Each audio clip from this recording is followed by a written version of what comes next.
Isinisi ng Kamara sa Senado ang pagkamatay ng legislated wage hike bill para sa mga manggagawa. Tumanggi raw kasi ang Senado na i-convene ang Bicameral Conference Committee upang resolbahin sana ang pagkakaiba sa bersyon ng dalawang kapulungan.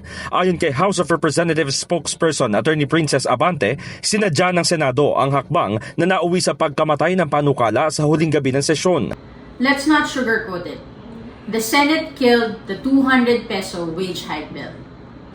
Last night was the final session of the 19th Congress. No BICAM, no compromise, no wage hike. And the reason is simple. Ayaw ng Senado makipag-usap. Ang gusto nila, tanggapin na lang ng tao ang 100 pesos nila. Bakit? Bakit binabarya ng Senado ang mga manggagawa?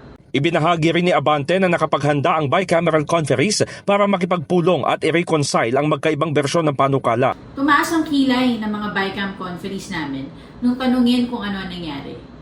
They were ready to sit down. They were ready to defend the 200 peso proposal and fight for labor, only to find out that the Senate had no intention of meeting at all.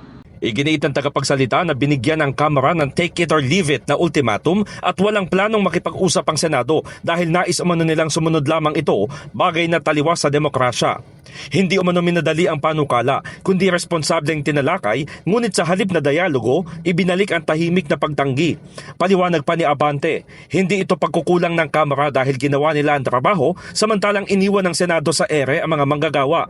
Ang 200 peso legislated wage hike bill ng Kamara ay may safety nets umano para sa micro, small and medium enterprises at exemptions upang ipakita na balanse ito.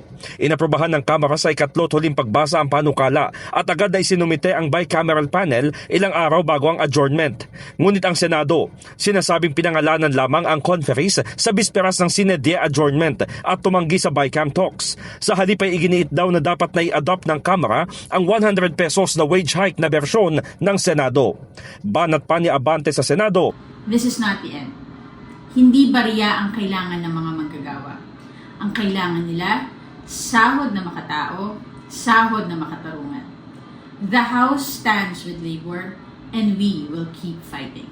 in the heart of changing lives. Ako si Brigada Haji Caaminio ng 105.1 Brigada News FM Manila, The Music and News Authority.